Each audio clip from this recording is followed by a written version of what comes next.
आप सभी को हमारा नमस्कार। आप सभी यूपी मुख्य सेविका एग्जामिनेशन 2023 को लेकर के आप सभी के लिए एक बड़ी खबर आ रही है। जैसा कि आप सभी का एग्ज़ाम कंडक्ट हो चुका है और आप सभी की आंसर की भी रिलीज़ हो चुकी है, तो अब बात आती है कि आपकी रिवाइज्ड आंसर की कब आएगी, क्योंकि हमारा रिज़ल्ट कब तक आएगा। क्योंकि आपको पता है कि जब हम ऑब्जेक्शंस लेते हैं उसके बाद जब रिवाइज्ड आंसर की आती है, यानी संशोधित जो आपकी उत्तर कुंजित होती है, उसके बाद जो कट ऑफ लगेगी वो कितनी होने वाली है। तो मैं आपको साथियों इस चैनल के माध्यम से मैं आप सभी को बताने वाला हूँ एनालिसिस के थ्रू कि आप सभी बहनों का सिलेक्शन कितने नंबर पर होगा। क्योंकि आप लोगों का जो एक डर बना हुआ है सभी बहनों का कि कट ऑफ बहुत हाई जाएगी, तो मैं आज इस वीडियो के अंदर सारा डिस्कस क्लियर कर दूंगा आप सभी के लिए कट ऑफ को लेकर के। बस वीडियो में कहीं पर स्किप मत करना, बहुत महत्वपूर्ण जानकारी है। एक न्यू वैकेंसी को लेकर के मैं बात करेंगे कि आप लोगों के लिए एक गोल्डन अपॉर्चुनिटी आ रही है, ठीक है। तो उसको हम बात करेंगे इस वीडियो में भी कि कब वैकेंसी, कब नोटिफिकेशन कब तक आ रही है। आप सभी बहनों के लिए बहुत बड़ी अपॉर्चुनिटी भी मिलने वाली है। चलिए, तो सबसे पहले हम डिस्कस कर लेते हैं कि आपकी जो रिवाइज्ड आंसर की है वो कब तक आएगी। तो मैं सारी चीज़ें डिटेल में ही सारी चीज़ें बताता हूँ आप सभी को, बस आपको ध्यान से समझना होता है, ठीक है। देखिए, हाँ, उससे पहले प्लीज़ आप सभी जो है जितनी भी बहनें हैं, आप सभी से रिक्वेस्ट है कि वीडियो को ज़रूर लाइक करने और लाइक करने के बाद सब्सक्राइब जरूर करेगा, ठीक है, ताकि आप तक जो नेक्स्ट वीडियो हमारी होगी उसकी नोटिफिकेशन आप तक मिल जाएगी। क्योंकि हर एक इम्पोर्टेंट वीडियोस, जितनी भी इम्पोर्टेंट इन्फॉर्मेशन होती है आपके जो है भर्ती से संबंधित, आप सभी तक टाइम पर अपडेट मिल जाती है, ठीक है। चलिए, अब यहाँ पर हम बात करेंगे कि जो आपके ऑब्जेक्शन का यानी आपत्ति लगाई, यानी काफ़ी लोगों ने आपत्ति लगाई भी है, काफ़ी लोगों ने नहीं भी लगाई है। मैं उनसे कहूँगा, ठीक है, कि ऑब्जेक्शन को लेकर के आप लोग जो है, मैंने क्वेश्चंस जितने भी जो भी क्वेश्चंस हमारे सामने थे, जो मुझे ज़्यादातर गड़बड़ लगे कि ये सही नहीं है बिल्कुल, जितने प्रूफ मिल सके मैंने आपको दिए हैं वीडियो के माध्यम से, ठीक है। अगर आप लोगों ने अभी तक आपत्ति नहीं की है तो आपत्ति दर्ज कर दीजिए, ठीक है। क्योंकि देखिए, दर्ज करने में क्या दिक्कत है, दर्ज कर दीजिए सभी लोग।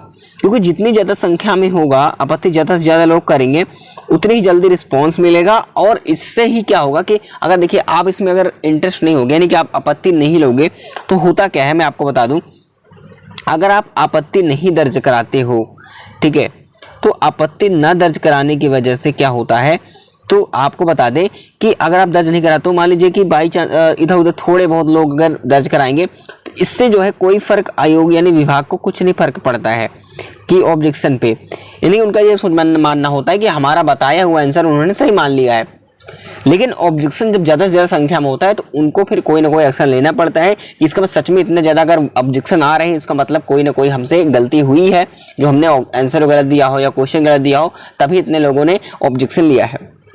तो इसलिए सारी चीज़ों में आप कहूँगा कि लास्ट डेट का वेट मत करना, ऑब्जेक्शन सभी लोग कर दीजिए, ठीक है।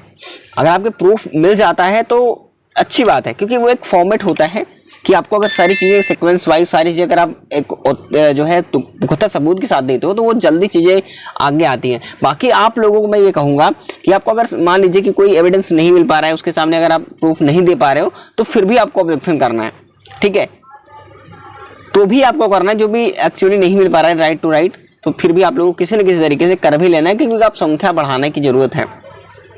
बाकी मिल जाता है तो बहुत अच्छी बात है। मैंने आपको दिया भी था ऑब्जेक्शन का, जितने भी क्वेश्चन का मैंने कराया था उसका मैंने आप प्रूफ भी दिया था, ठीक है। तो देर मत करिएगा, ऑब्जेक्शन जरूर लीजिए क्योंकि ये ऐसा चीज़ है कि यहाँ पर अगर पता है कि आपको 0.5 मार्क्स से भी सिलेक्शन रुक जाता है, ठीक है। अगर आप ऑब्जेक्शन लेते हो, अगर आप सोचोगे अगर हमें 2 नंबर भी मिल गए, मैं कम से कम बात कर रहा हूँ, 1 से 2 नंबर भी मिल गए, तो कहीं ना कहीं आप ये सोचो दो फाइनल सिलेक्शन से अगर 1 से 2 नंबर से सिलेक्शन रुक रहा होगा तो वहां पर उनका सिलेक्शन हो जाएगा। तो इसलिए कह रहा हूं कि ऑब्जेक्शन आपको लेना चाहिए, ठीक है। चलिए, बाकी मिलेंगे सभी को नंबर, चाहे वो ऑब्जेक्शन ले ना ले, मिलेंगे आप सभी को। लेकिन जब ऑब्जेक्शन का मार्क्स मिलेगा तभी ना, वो तभी मिलेगा जब आप लोग ज़्यादा से ज़्यादा संख्या में उस पर पार्टिसिपेट करेंगे, जैसे लोग दर्ज करेंगे, ठीक है। चलिए, अब बात आती है कि इसके बाद क्या होगा जब आप ऑब्जेक्शन लेते हैं, ठीक है। इसके बाद क्या होता है, आपकी आती है रिवाइज्ड आंसर की, क्या आती है, रिवाइज्ड आंसर की आती है। इसके बाद जस्ट आपका होता है रिजल्ट आता है, ठीक है। इसके बाद क्या आता है, रिजल्ट आता है, वो भी डीवी के थ्रू, यानी कि डीवी शॉर्ट लिस्टिंग की रिजल्ट आता है, जितने लोग डीवी के लिए कितने लोग बुलाए जाएंगे इसका जो है रिजल्ट आएगा। इसके बाद जब डीवी में जितने लोग क्वालिफाई करेंगे, डीवी शॉर्ट आउट हो जाएंगे, डीवी के बाहर सब कुछ करने के बाद जितने लोग डीवी पास आउट करेंगे उनका आएगा फाइनल मेरिट में नाम। ठीक है, जो आपकी फाइनल रिजल्ट आएगी वो इतने स्टेप में आएगी, यानी कि ऑब्जेक्शन यहाँ पर सबमिट होगा, फिर आपकी रिवाइज आंसर क्या आएगी, रिजल्ट आएगा, डीवी होगा, उसके बाद क्या होगा, फाइनल रिजल्ट आएगा जहां पर आपका होगा, उसके बाद जाकर के आपका ज्वाइनिंग प्रोसेस शुरू होगा। तो ये सारे स्टेप्स हैं, कम से कम आपको मान के चलिए कि ज्वाइनिंग तक का जो समय है वो दिसंबर तो लग ही जाएगा। और दिसंबर ये आप ये मत सोचना कि दिसंबर बहुत ज़्यादा दिन है हमारे लिए, डिले हो रहा है, तो बिल्कुल ऐसा नहीं है। आप देखिए कोई ऐसा चीज़ नहीं है कि जैसा भी होता है सब कुछ ठीक है, ठीक है ना, कि ज्वाइनिंग हो जाए हमारी इतनी जल्दी हो जाए। भाई आप ये सोचो, यूपी एनएम के कैंडिडेट्स को देखो या फिर किसी यूपी प्लस के अन्य भर्तियों को देखो, कितने कितने सालों से 2016 से कोई लगा हुआ है, ठीक है, कोई 2012 से, कोई 22 से, मतलब 12 की बात तो नहीं कर रहा, 12 की फॉर एग्जाम्पल बता रहा हूँ, मतलब पिछले 4 से 5 सालों की वैकेंसी भी पड़ी हुई है। तो हर एक में थोड़ा सा समय लगता है, लेकिन वो तो जानबूझकर जो भी डिले हुआ जिस कारण से हुआ, अदर वैकेंसी की बात अलग है। लेकिन अगर मैं नर्सों की बात करूं, जैसे कि आप मुख्य सेविका की बात करूं, तो आपकी जो भर्ती है ये बहुत जल्दी जो है, मुख्य सेविका की भर्ती बहुत जल्द पूरी होगी। ठीक है, अगर आप एनएम की ही देखोगे तो इसमें बहुत समय लग गए थे, लोगों ने बहुत प्रयास किया तब जाकर के उन्हें ज्वाइनिंग मिली। ठीक है, तो आप लोगों का देखा जाए, क्योंकि इलेक्शन का भी माहौल है, तो कहीं ना कहीं आपका दिसंबर तक में जो है ज्वाइनिंग हो जाएगी। ठीक है, तो आप लोग परेशान मत होइएगा। तो एक हिसाब से देखा जाए, अगर आपका 6 महीने भी लग जाता है तो फिर भी आपकी ज्वाइनिंग सबसे जल्दी हो रही है, लेकिन ऐसा नहीं है, सबसे पहले ही होगा। और कम से कम 2 से 3 दिसंबर तक का जो सरकार का जो आदेश है, दिसंबर तक में कंप्लीट करने का है, तो उस हिसाब से अभी मैं आपको बता रहा हूँ। ठीक है, तो आप लोग परेशान मत होइए। और हाँ, एक साथ ही साथ आपके लिए मैं आपको एक बड़ी खबर ये है, आप सभी के लिए मैं सारी पॉइंट्स पे बात करूँगा, टॉप को लेकर के भी बात कर रहा हूँ अभी। तो देखिए, एनएम और स्टाफ नर्स की, ठीक है, एनएम और स्टाफ नर्स इसकी वैकेंसी भी आपको जो है करीब नवंबर के लास्ट तक, यानी कि नवंबर के लास्ट तक आपको जो है विज्ञापन देखने को मिल सकता है, करीब 9000 पदों पर। ये अभी पद जो है अभी थोड़ा सा बढ़ भी सकता है। ठीक है, ये सोशल मीडिया पे, न्यूज़पेपर के माध्यम से भी देखने को मिलेगा आप सभी को। ठीक है, क्योंकि हर एक, आप ये सोचो कि अगर ऑफिशियल साइट पे देखिए कोई वैकेंसी आती है, लेकिन आपको जो उसका टेंडर आता हो या फिर उसके पहले कोई और अपडेट मिलती हो, तो उसका जब प्रस्ताव पारित होता है तो हर एक चीज़ जो है ऑफिशियल साइट पर नहीं होता है। जब ऑफिशियल साइट पर आपको तभी देखागा जिस दिन नोटिफिकेशन आता है, उस दिन दिखता है। बाकी आपको न्यूज़पेपर, सोशल मीडिया, गूगल्स पे आप सर्च करेंगे तो आपको कहीं ना कहीं किसी साइट पे दिख जाएगा, अगर वो वैकेंसी आने वाली होगी तो। ठीक है, क्योंकि वो चर्चा में होता है तो लोग अपडेट कर देते हैं। यहाँ तक क्लियर? तो जैसे इसके बारे में अपडेट आती है तो हम आप जरूर बताएंगे जब नोटिफिकेशन जब तक आएगा। हालांकि नवंबर तक उम्मीद है कि लास्ट तक हो सकता है कि नोटिफिकेशन आए, लेकिन आएगा इसी साल 2023 में ही। ठीक है, चलिए आगे हम बात कर लेते हैं कि आप सभी का जो प्रक्रिया है वो जल्दी पूरी होगी, जहाँ तक मेरी उम्मीद है। तो आपकी रिवाइज्ड आंसर की बात करें, अगर सबमिशन डेट के बाद, सबमिशन डेट जब हो जाएगा, आपका ऑब्जेक्शन सबमिट हो जाएगा, इसके बाद कहीं ना कहीं मुझे जहाँ तक उम्मीद है कि 10 दिन का हो सकता है समय लगे, क्योंकि सारी प्रक्रिया बहुत जल्द पूरी करनी है। तो अगर आयोग चाहेगा तो जल्दी से जल्दी चीज़ों को पूरा करेगा और इसके बाद रिवाइज्ड आंसर की आपकी आ जाएगी। ठीक है, और रिजल्ट की बात करें तो रिजल्ट आपका जो है नवंबर के 2nd वीक तक जो है रिजल्ट आने की पॉसिबिलिटी हमारी अभी से बता रहा हूँ कि एक अनुमानित है कि 90% उम्मीद रहेगी। जिस हिसाब से दिसंबर तक ज्वाइनिंग की बात की जा रही है उस हिसाब से मैं आपको बता रहा हूँ। ठीक है, फिलहाल आगे क्या होता है वो आयोग पर डिपेंड करता है, विभाग क्या चाहती है, सरकार क्या चाहता है, उन पर डिपेंड करेगा। ठीक है, क्या करती है क्या नहीं करती है। बाकी अभी के थ्रू एनालिसिस के थ्रू अगर मैं बात करूं तो कट ऑफ की क्राइटेरिया की, तो कहीं ना कहीं ज़्यादा परेशान होने की ज़रूरत नहीं है। मुख्य सेविका भर्ती में जो आपके सिलेक्शन के लिए कट ऑफ होनी चाहिए, एक डर बना हुआ है कि कट ऑफ बहुत ज़्यादा जाएगी, बिल्कुल ऐसा नहीं है।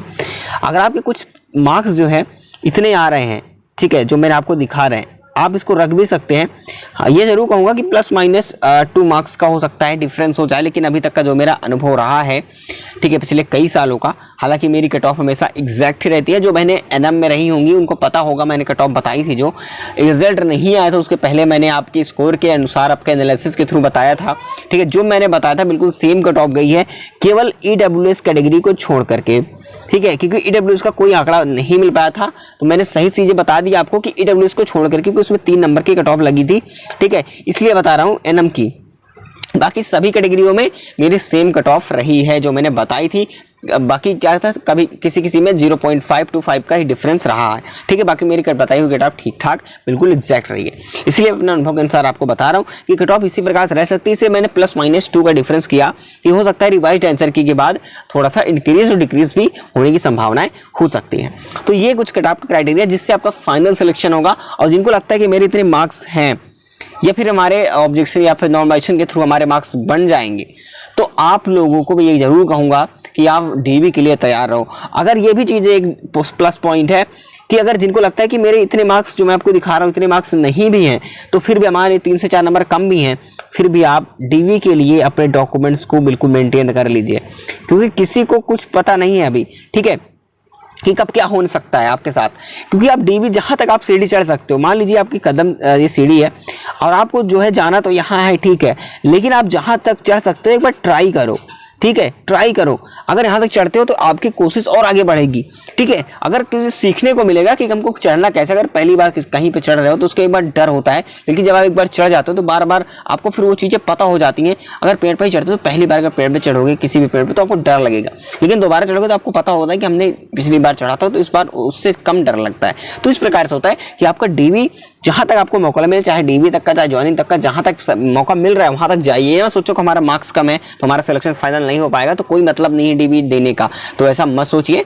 आप जहां तक आपको मौका मिल रहा है दीजिए, आप डॉक्यूमेंट्स को मेंटेन कर लीजिए। और वीडियो आपने नहीं देखी है कि डॉक्यूमेंट्स क्या क्या लगते हैं, तो हमने वीडियो पहले ही रिकवर कर रखी है ताकि आप लोगों को पहले से डॉक्यूमेंट्स में प्रॉब्लम ना हो, ठीक है। बाकी रिजल्ट का वेट आप कर रहे हो तो ठीक है, कोई बात नहीं, बाकी रिजल्ट से पहले ही सारे डॉक्यूमेंट्स को आपको क्लियर कर लेने होते हैं। बाकी चलिए साथियों, मिलेंगे अगले मिशन में। बाकी संशोधित उत्तर कुंजी के बाद सारी प्रक्रिया ऐसे ही होगी और बाकी जो भी अपडेट होगी आपके सामने हम सभी बहनों को जरूर प्रस्तुत करेंगे। बस वीडियो अच्छी लगी तो एक बार लाइक कर देना, ऐसी इन्फॉर्मेशन आपको प्रोवाइड होती रहेगी। बस चैनल को सब्सक्राइब करना मत भूलना और व्हाट्सएप ग्रुप को ज्वाइन करना भी मत भूलिएगा, क्योंकि वहां पर सबसे इंपॉर्टेंट अपडेट्स आपको मिलती है। क्योंकि आप मान लीजिएगा नोटिफिकेशन भूल चूक आपके पास नहीं जा पाती है या फिर यूट्यूब आपके पास नहीं पहुंचा पाता है, तो आपको व्हाट्सएप ग्रुप के थ्रू सारी इन्फॉर्मेशन जरूर प्रोवाइड होगी, ठीक है। जब चाहें आप क्वेरीज भी पुटअप कर सकते हैं।